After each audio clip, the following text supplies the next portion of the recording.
Last night, someone was here with a message from a Lieutenant Jock Lewis in Tobruk. Something about parachutes. You're due at the Empire tonight to meet a fella called Stirling, to reunite the three Musketeers.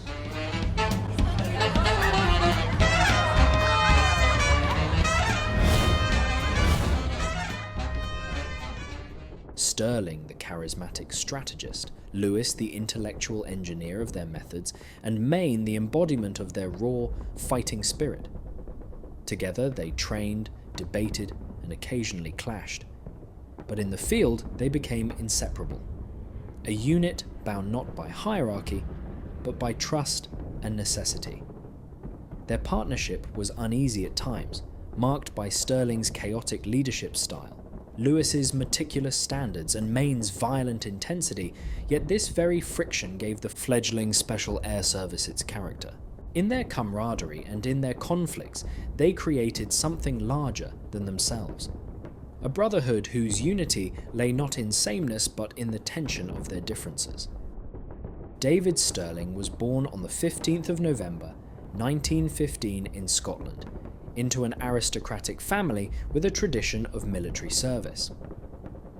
Standing at over 6 feet tall, Stirling was a striking figure. Before the war, he dreamed of becoming an artist and even pursued mountaineering, showing early signs of the daring and determination that would later define his military career. When the Second World War broke out, Stirling joined the Scots Guards, though his rebellious spirit often clashed with rigid army discipline. By 1941, Stirling was serving in North Africa. He quickly grew frustrated with the conventional tactics employed against the Axis forces. The desert was vast, and large troop movements often failed against Rommel's experienced Africa Corps. Born in 1915 as one of 7 siblings in a prosperous New Townards family in Northern Ireland, Robert Blair Paddy Maine seemed destined for greatness. A gifted all-round sportsman, he shone brightest on the rugby field, representing both Ireland and the British and Irish Lions, a testament to his remarkable athletic prowess. But Mayne was more than just a sporting hero. A man of striking contrasts, he trained as a solicitor and developed a deep love for literature, showcasing his keen intelligence. Yet he was equally known for his wild, rebellious spirit. His fondness for alcohol and his outrageous sense of humour often led to antics that bordered on the legendary. On the 1938 British Lions tour of South Africa, Mayne's exploits included bar brawls, wrecking hotel rooms, and even smuggling a bloody antelope carcass into his hotel after a midnight hunting escapade. He was a man impossible to ignore, brilliant, volatile, and unforgettable. When the Second World War erupted in 1939, Mayne enlisted with the Royal Ulster Rifles, but his hunger for action quickly drew him to Britain's new elite forces, the Commandos. By 1941, he found himself in the Middle East as part of No. 11 Scottish Commando, battling Vichy French forces in Syria. His first taste of combat at the Battle of the Litani River proved his mettle. Mayne's fearless leadership secured key objectives, captured numerous prisoners, and earned him a mention in dispatches, the first of many accolades. Jock Lewis was born on the 21st of December 1913 in Calcutta, India, into an Anglo-Australian family with ties to both continents of the British Empire.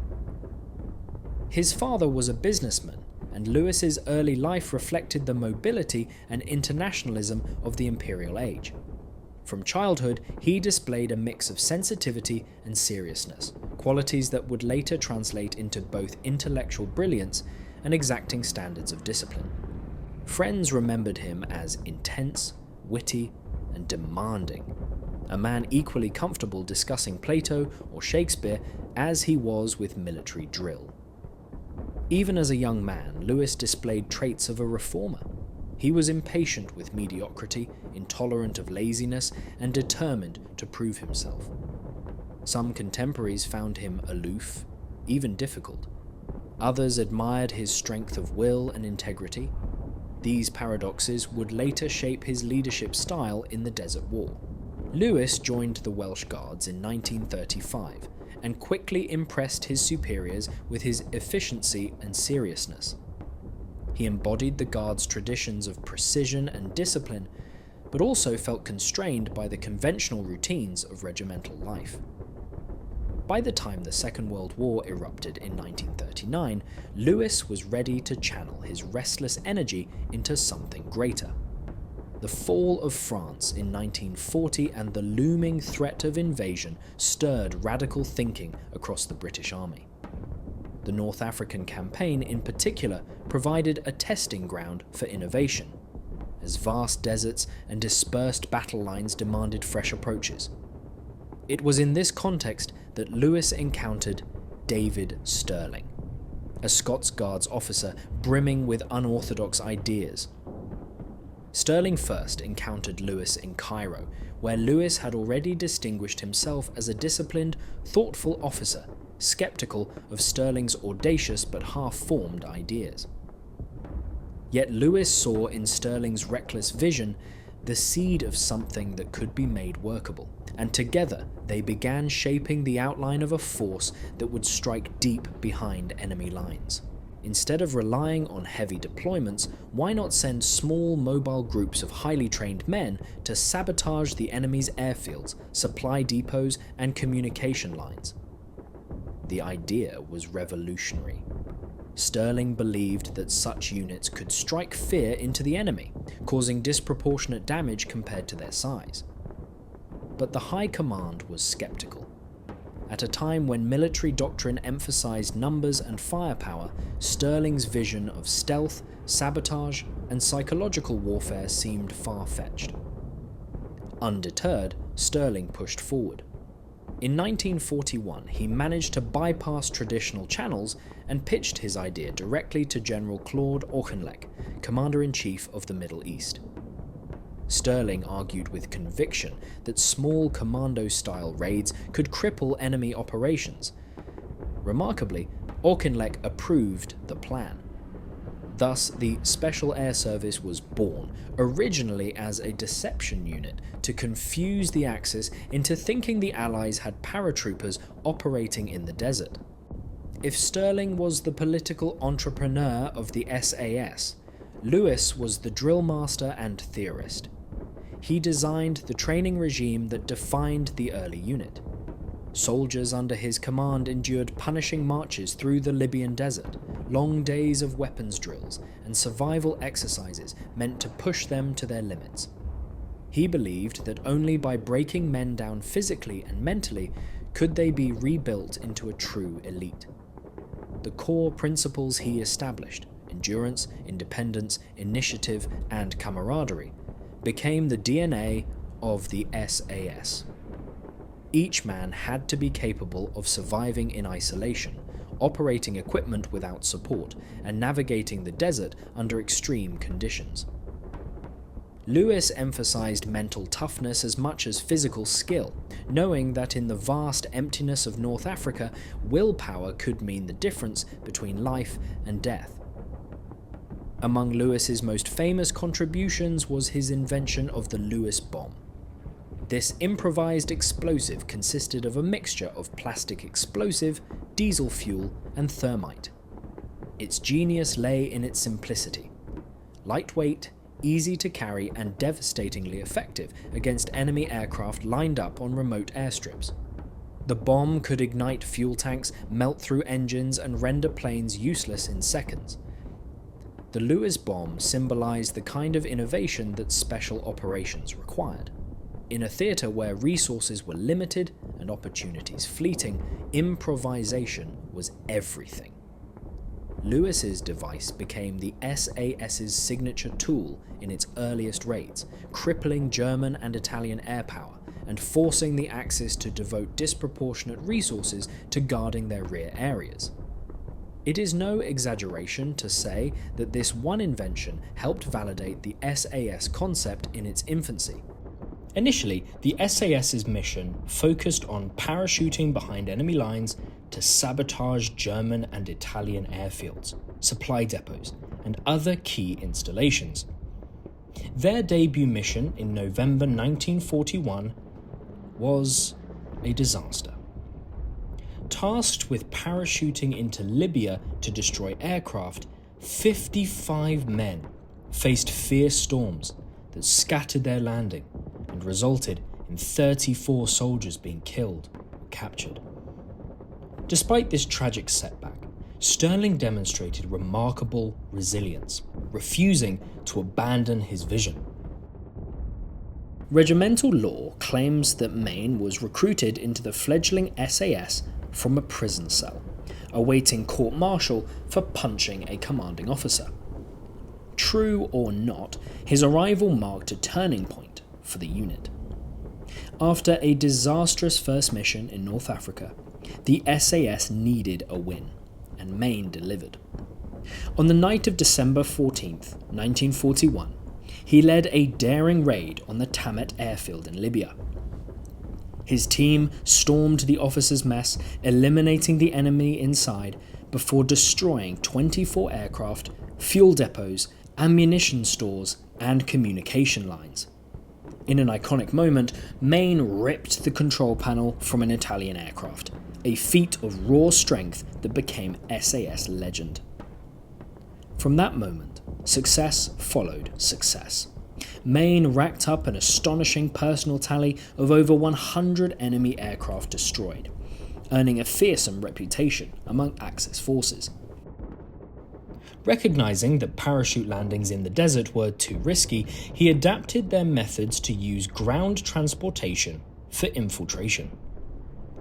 The turning point came with the partnership between the SAS and the Long Range Desert Group, a British reconnaissance and raiding unit. The LRDG's expertise in navigation and deep penetration into enemy-held territory allowed the SAS to strike with precision. By travelling across vast expanses of desert in heavily armed jeeps, the SAS could launch nighttime raids, destroy targets, and vanish before the enemy could react. Their newfound mobility transformed them into a formidable force that excelled in guerrilla-style warfare. The change in tactics was transformative.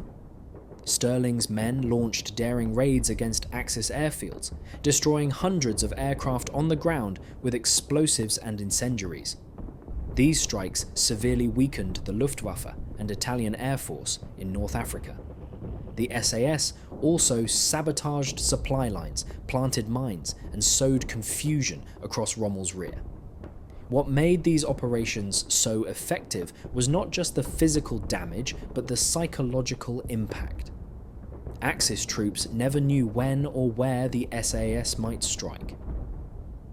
A handful of men created the impression of a far larger force, tying down enemy resources in defence.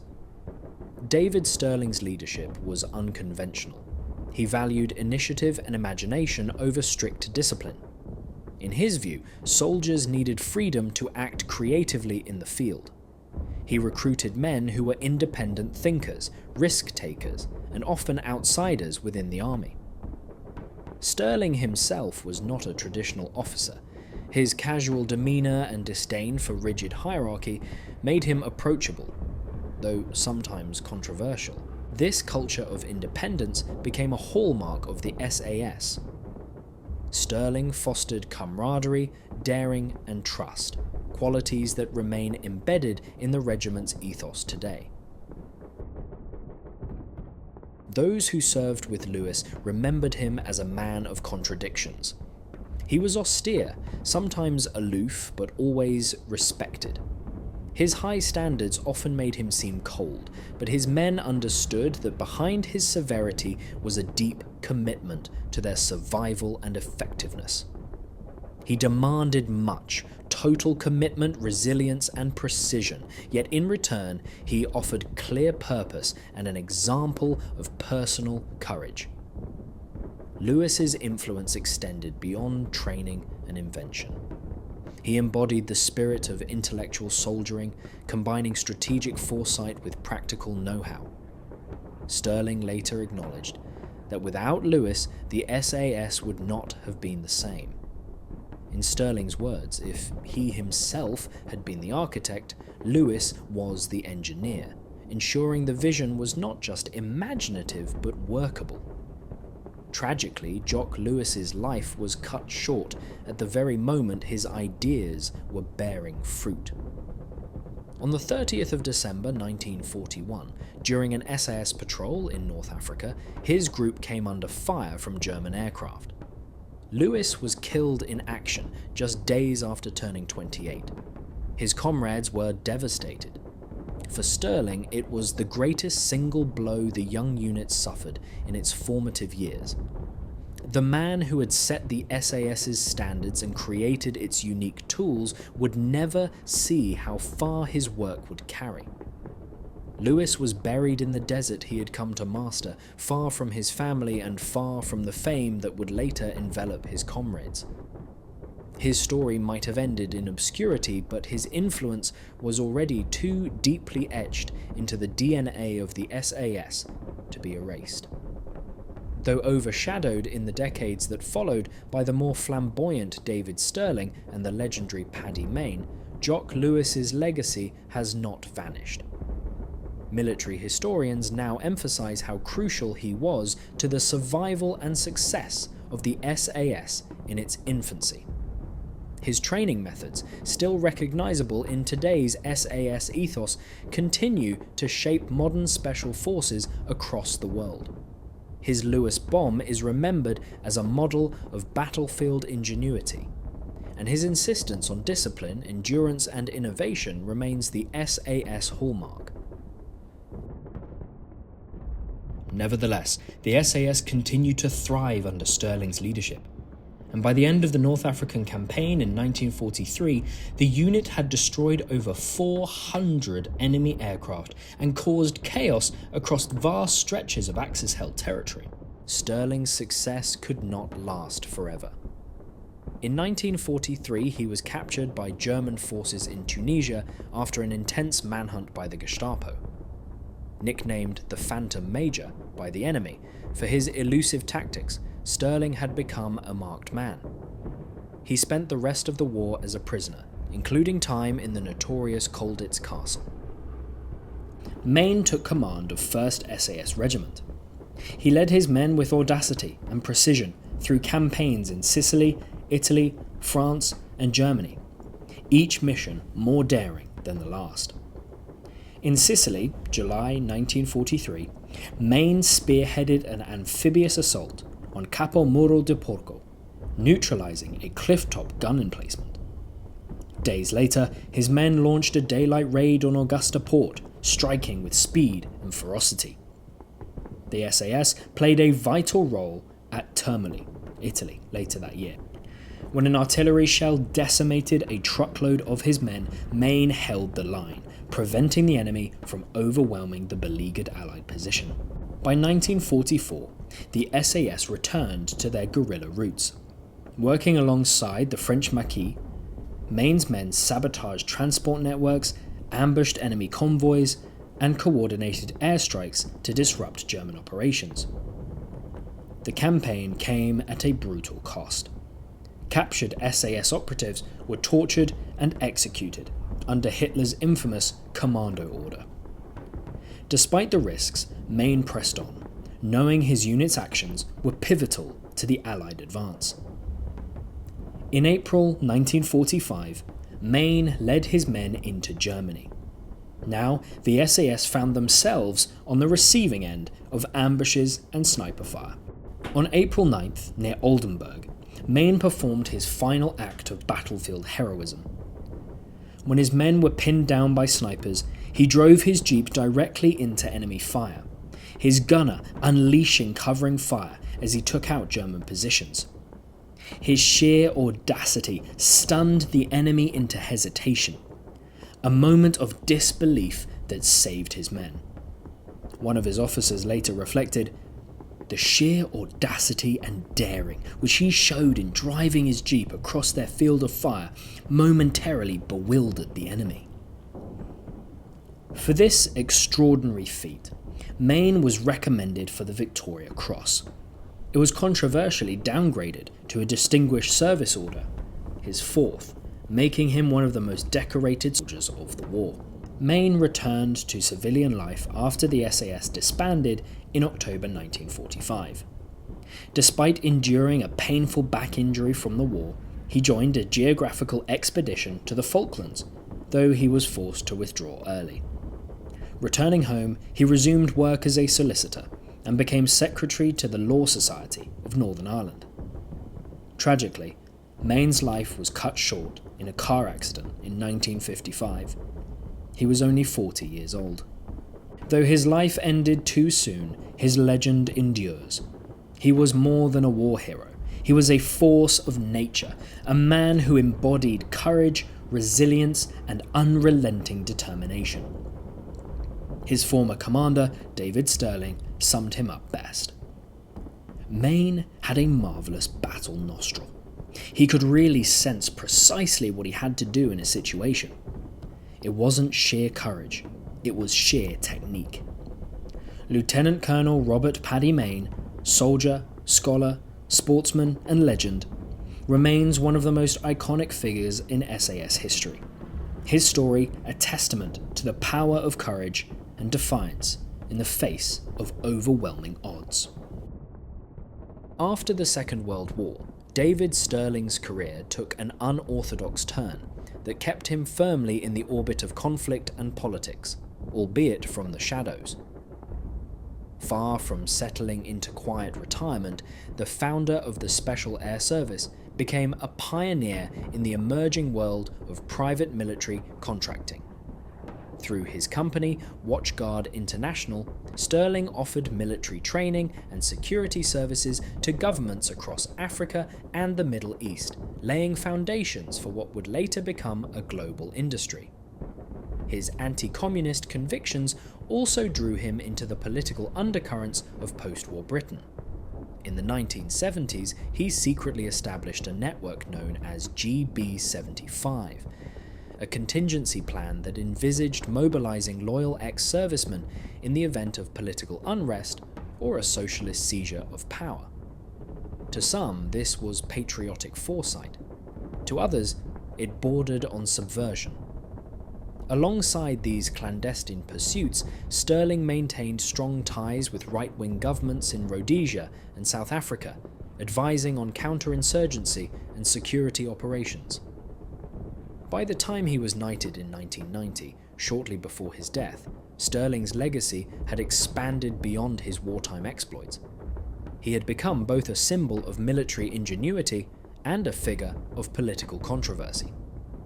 David Stirling's vision reshaped military strategy. His emphasis on small, agile forces operating with precision has influenced not only the SAS, but also special forces worldwide.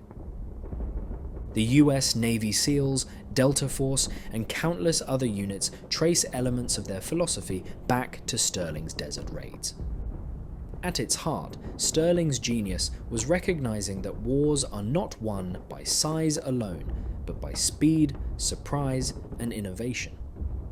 In the unforgiving North African desert, he proved that a handful of men with explosives and imagination could achieve what battalions could not.